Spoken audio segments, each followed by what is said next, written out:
Bonjour, bonjour et bienvenue dans une nouvelle vidéo que j'adore faire personnellement.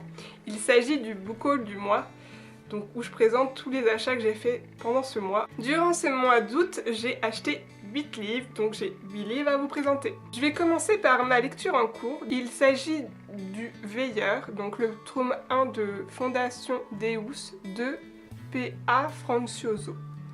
Donc ce livre-là, je ne l'ai pas acheté, on me l'a offert dans le cadre du challenge entre booktubers Book Discoveries, donc qui va se tenir à peu près tous les 2 mois et dont la première édition est en septembre. On est par binôme de 2 booktubers et qu'on se choisit un livre l'un l'autre. Je suis en binôme ce mois-ci avec Laetitia, dont je vous mettrai la chaîne en barre d'infos, et du coup elle m'a envoyé ce livre, Le Veilleur, et c'est actuellement ma lecture en cours. Donc il est édité aux éditions Hervé, je pense que ça se prononce comme ça. Dans ce roman-ci, on retrouve Éloi, qui est un jeune garçon qui, du jour au lendemain, se réveille dans une fondation assez spéciale, avec plein d'autres enfants. Ils ne savent pas ce qu'ils font là, comment ils sont arrivés là. On leur explique que c'est parce qu'ils sont des mutants et qu'ils doivent apprendre à gérer leur pouvoir. Sauf que, bon, Éloi, il s'est jamais rendu compte qu'il était mutant, et en plus, cette fondation est vraiment très mystérieuse et spéciale. Et du coup, on va essayer d'en apprendre plus sur la fondation. Et ce livre-là, logiquement, est un livre plus pour enfants, comme les premiers Harry Potter en fait. Et alors là, je vous en dirai plus dans la vidéo spéciale Book Discoveries qui doit se tenir la première semaine de septembre, donc à partir du 5. Mais pour l'instant, ça l'a pas trop fait, donc j'avance. Il est facile à lire, vous me direz, enfin... Mais bon, voilà quoi, j'ai du mal, j'ai vraiment du mal à le finir, je vais le finir. Comme vous voyez, je suis rendue à plus de la moitié, mais voilà, je peine. Donc si jamais l'un de vous l'a lu et l'a vraiment aimé, j'aimerais bien savoir si c'est juste moi qui ai du mal avec, ou si, au contraire, pas mal de personnes l'ont lu et ont été un peu freinées par certaines choses. Ça a été un coup de cœur pour Laetitia, mais là... pour moi, c'est définitivement pas un coup de cœur.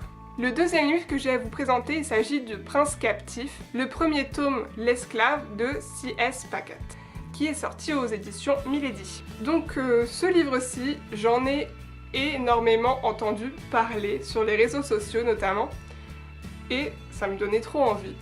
Donc je l'ai acheté. Donc dans cette histoire-ci, on retrouve Damen, qui est le prince héritier du royaume d'Akielos. Sauf que le demi-frère de Damen, Castor, fait un coup d'état le jour où leur père meurt. Donc il décide d'emprisonner Damen et de le vendre comme esclave sexuel à la cour de Ver, qui est l'ennemi séculaire de Akielos. Donc ce roman-ci, j'en ai énormément entendu parler du point de vue que c'est une romance MM, donc entre hommes. Décidément en ce moment c'est mon thème du mois. Mais alors, pas du tout. Pas du tout. Moi j'avais été attirée vraiment par le point de vue fantasy, parce que c'est clairement un roman de fantasy en fait. Et en plus fantasy un peu antiquité, ce que j'aime. Donc Akielos c'est exactement la Grèce antique. Et Ver est plus proche, je pense, d'une France moyenâgeuse, et ça se ressent d'après les noms comme l'Oran, les châteaux et tout ça. Pour moi c'est deux époques différentes qui sont réunies en un seul univers. Et c'est vraiment, enfin tip top. Vous l'aurez compris, je l'ai fini. J'ai oublié de le dire, mais oui, je l'ai fini. Et il se lit très rapidement. Je vous en dirai plus dans un prochain update lecture. Mais j'ai vraiment beaucoup aimé. Honnêtement, c'est un roman de fantasy pur et pas forcément une romance MM. Enfin, je sais pas où les gens ont vu une romance MM. Enfin, peut-être c'est pour la suite, hein, je ne sais pas. Zéro romance. Même des passages assez choquants, je trouve. On a de la torture, de la flagellation, de la pédophilie, enfin bref, on a tous les vices que peut avoir une société dans ce livre-là. Je ne sais pas où les gens ont vu de la romance, mais entre Damen et Laurent, pour l'instant, c'est de l'inimitié totale. Donc je ne sais pas du tout, ça va évoluer peut-être. En tout cas, ce qui n'est pas du tout ce qui m'intéresse de ce point de vue-là dans ce roman. Ce qui est vraiment intéressant, c'est qu'on voit que l'histoire va évoluer d'un point de vue politique, c'est vraiment très intéressant de mon point de vue. J'ai vraiment quand même beaucoup apprécié ma lecture, mais ce n'est pas un livre pour les personnes sensibles, on va dire. Le troisième livre dont je vais vous parler, il s'agit de Trouble Intention, donc le premier tome des fantômes de Mandan Lane, donc de Elizabeth Hoyt, et qui est aux éditions J'ai lu dans leur collection Aventure et Passion. Donc ce tome-ci, je l'ai acheté parce que j'avais vraiment cliqué sur le tome 8 de cette série qui parlait, enfin je crois que c'était le tome 8 ou le tome 7, qui parlait d'une jeune fille aveugle qui du coup se retrouvait protégée par un soldat, et je trouvais du coup la quatrième de couverture super intéressante. Mais bon, j'aime bien commencer les histoires au commencement, et du coup j'ai commencé par le premier tome de cette série, parce qu'elle en compte plus de 9 et je crois qu'elle n'est pas finie encore. Donc j'ai le temps de voir mon tome 8. Donc dans cette histoire-ci, on retrouve Tempérance qui s'occupe d'un orphelinat avec son frère, dans le quartier le pire de Londres, le quartier de Saint-Gilles. Donc Tempérance a un problème, c'est que l'orphelinat manque énormément de fonds. Leur seul et unique bienfaiteur est décédé, et du coup elle doit à tout prix retrouver un nouveau bienfaiteur pour que, bien sûr, l'orphelinat puisse survivre. Elle décide de passer un pacte avec Lord Kerr qui cherche actuellement le tueur de sa maîtresse et qui a besoin du coup d'un guide dans Saint-Gilles parce que lui ne connaît pas du tout Saint-Gilles, et en échange il doit présenter des bienfaiteurs à Tempérance. Et donc je vous en dirai plus dans un prochain update lecture parce que comme pour Prince Captif je l'ai fini, mais ça... c'est un mitigé on va dire. J'ai bien aimé ma lecture, mais ce n'est pas du tout le genre de romance historique que je lis d'abord. Déjà c'est pas drôle, donc voilà. Moi qui aime bien l'humour et la légèreté dans ce genre de romance, là je l'ai pas du tout. Et ensuite, d'un point de vue historique, je le trouve pas super rigoureux, mais je vous en dirai plus tard, mais c'est quand même une bonne lecture pour ceux qui aiment bien les romances historiques. Le prochain roman, il s'agit de Ingénu, le tome 1 de Cabaret, écrit par Gillian Larkin. Donc ce tome-ci, vous avez pu déjà le voir dans mes vidéos parce que c'est celui que j'ai reçu dans ma box Once Upon a Book. Donc dans cette histoire-ci, on retrouve Gloria qui a 17 ans et qui tombe amoureuse d'un pianiste de jazz. Sauf que Jérôme, le pianiste en question, est black et elle est blanche. Et à l'époque, dans les années 20, d'où le nom Cabaret, ça ne se fait pas du tout. Et du coup, on a toute leur histoire. Et puis une histoire parallèle, j'en sais pas trop et j'ai pas envie d'en savoir plus. Le seul fait que ça se passe déjà dans les années 20, dans le monde du jazz, du cabaret, ça me plaît déjà. Ça a l'air d'être une romance un peu compliquée, donc ça je sais pas trop, mais du moins ça va aborder les problèmes de ségrégation, de racisme et tout ça, et ça me plaît vraiment comme thème, ça m'intéresse vraiment, j'aime bien me pencher là-dessus. Donc si l'histoire est compliquée à cause de ça, j'en vois pas du tout d'inconvénient. Et donc je suis une fan du film Chicago. Pour ceux qui ne le connaissent pas, je vous le conseille d'aller voir. Donc bien sûr, retrouver toute cette ambiance-là de jazz, de chansons, enfin ça me donne vraiment envie. Puis comment les filles étaient habillées à l'époque, c'était magnifique. Donc j'ai hâte de lire et je vous en dirai plus à ce moment-là. Le prochain ouvrage que je vais vous présenter, il s'agit des 2 premiers tomes de Noblesse Oblige, donc Le Duc mis à nu et le Marquis mis à nu, écrit par Sally Mackenzie qui est édité aux éditions Milady. Donc là on a un 2 en 1, donc c'est un gros plus.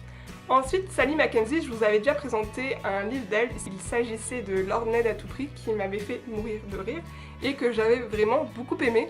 Et il s'agit de sa première série qui compte, je crois, 8 livres et qui apparemment est beaucoup mieux que la série que j'ai commencée, donc La Duchesse des Cœurs. Moi j'avais déjà beaucoup aimé La Duchesse des Cœurs et je me suis dit, je vais me tenter sur celui-là, surtout qu'on a des 2 en 1. Donc des 2 en 1, ça signifie que la totalité du livre est beaucoup moins chère que si j'achetais la somme des 2. Donc c'est toujours intéressant d'un point de vue argent, on va dire. Et donc dans cette histoire-ci, on retrouve Sarah Hamilton, qui est une jeune fille qui vient de retourner en Angleterre et elle retrouve dans son lit un duc nu. Je n'en sais pas plus, je ne veux pas en savoir plus.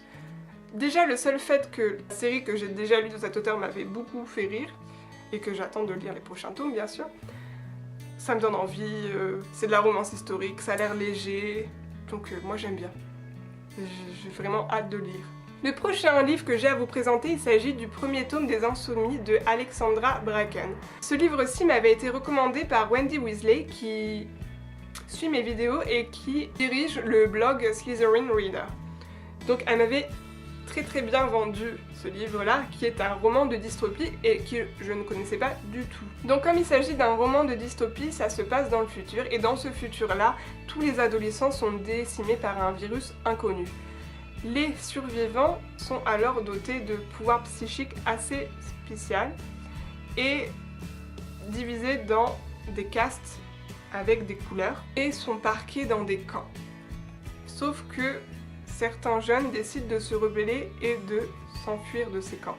Donc déjà, vous aurez compris, j'aime beaucoup la dystopie. Wendy m'avait énormément bien vendu ce livre. J'avais vraiment envie de le lire. Son avis d'ailleurs est très pertinent. Si jamais vous voulez lire, je vous mets là en barre d'infos son blog. J'ai pas trop voulu en savoir trop parce que pour pas me gâcher le plaisir. Donc j'ai vraiment hâte de le lire. Et vu que je vais bientôt finir Legend, puisque ce sera ma prochaine lecture, j'ai vraiment hâte de pouvoir commencer une nouvelle dystopie. Donc voilà, encore hâte et merci Wendy. Donc l'avant-dernier livre que je dois vous présenter, il s'agit du tome 1 de Lux, Obsidian, écrit par Jennifer L.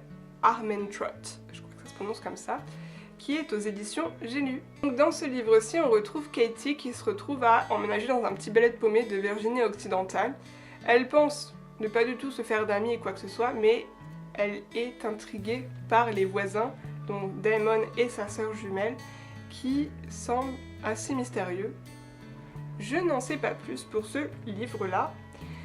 Quand j'avais lu la 4e de couverture, j'avais l'impression de me retrouver encore avec un Twilight, mais d'après ce que j'ai vu ou lu des avis dessus, finalement ce n'est pas ça. Et puis Katie est une héroïne assez différente, d'après ce que j'ai compris. J'en suis pas sûre encore, des autres héroïnes, genre Twilight, donc Bella en particulier. Ce tome-ci, je l'avais vu plusieurs fois sur plusieurs chaînes booktube, donc notamment celle d'Emily Bulldop ou celle de Lily Bookin, qui en parlait avec vraiment beaucoup d'enthousiasme. Bon, moi je suis toujours à lire les livres 50 ans après qu'ils soient sortis ou qu'ils soient passés de mode, on va dire. Donc j'ai hâte de commencer, et puis la couverture est vraiment super jolie. Donc on verra bien, je pars sans a priori, ou du moins des a priori positifs. Et le dernier tome que je vais vous présenter, il s'agit de The Deal, donc le premier tome de Off Campus saison 1, écrit par Ellie ou Elle Kennedy, je ne sais pas si c'est Ellie ou Elle, et qui est aux éditions Hugo dans leur collection de romances. Ce livre-là, déjà j'en ai énormément entendu parler sur les réseaux sociaux par elle et j'ai cliqué dessus. Mais vraiment, je sais pas pourquoi. En ce moment, je suis dans une période où je veux tester de la new romance et celui-ci m'intriguait vraiment trop. Bon, honnêtement, la couverture, je trouve que voilà quoi. C'est pas tip top, juste mettre un mec à torse poil, c'est pas terrible au niveau vendeur. Enfin, du moins, moi ça m'attire pas du tout. Ça peut marcher pour certaines personnes, mais moi quand je vois ça, j'ai tendance à fuir. Parce que je pense que je vais tomber dans de la romance érotique en fait. Non pas que je n'aime pas la romance érotique, mais ce n'est pas un genre qui m'attire particulièrement en soi. Mais donc, dans cette histoire-ci, on retrouve Anna qui est une jeune fille, ma foi, assez normale, qui du coup est à l'université et qui a un don pour le chant. Elle a de très bonnes notes dans toutes les matières, et de l'autre côté on a Gareth, la star de l'équipe de hockey de l'université, et sauf que Gareth a des soucis, il doit passer un examen de chimie je crois, je suis pas sûre, et en fait il l'a raté. Et du coup il lui faut des cours. Et il se rend compte que la meilleure note a été obtenue par Anna, il lui propose un deal. D'un côté elle lui donne des cours et de l'autre côté il la branche avec la star de football de l'université. Donc voilà, le pitch a l'air assez simple et a l'air assez bateau. Donc on a la jolie fille un peu renfermée sur elle mais un peu intellectuelle, et le beau gosse star de hockey. Donc ça semble assez simpliste, mais d'après ce que j'en ai vu, c'est que c'est un roman bourré d'humour qui inverse les clichés en fait finalement. Et ça me plaît vraiment quand ça inverse les clichés. Et bon, on a de quoi lire, honnêtement, c'est une petite brique. J'avais été surprise d'ailleurs quand je l'avais vu en librairie parce que moi je m'attendais à un petit roman et c'est une brique quand même. Mais il paraît que ça se lit très vite. Bon, je veux bien le croire. Donc j'ai vraiment hâte de le commencer parce que c'est drôle, ça inverse les clichés. Ça parle de hockey et j'ai vécu au Canada donc je commence un peu à voir le truc. Et c'est un sport quand même assez rare dans les romances. Et voilà, que demander de plus je veux me divertir, je vous en dirai un peu plus quand je l'aurai fini. Voici pour mes dernières acquisitions. Donc comme vous voyez, c'est vraiment très varié. J'ai de la jeunesse, de la new romance, de la fantasy. Donc on voit un peu tous les genres que je lis. Si jamais vous avez lu un des livres et que vous l'avez aimé ou pas aimé, n'hésitez pas à me dire votre impression en commentaire. Si jamais vous avez des conseils de lecture, bon, comme vous le voyez avec les Insoumis, je les écoute, les conseils de lecture, et ben n'hésitez pas également en commentaire. Et moi je vous dis à bientôt dans une nouvelle vidéo et bisous bisous!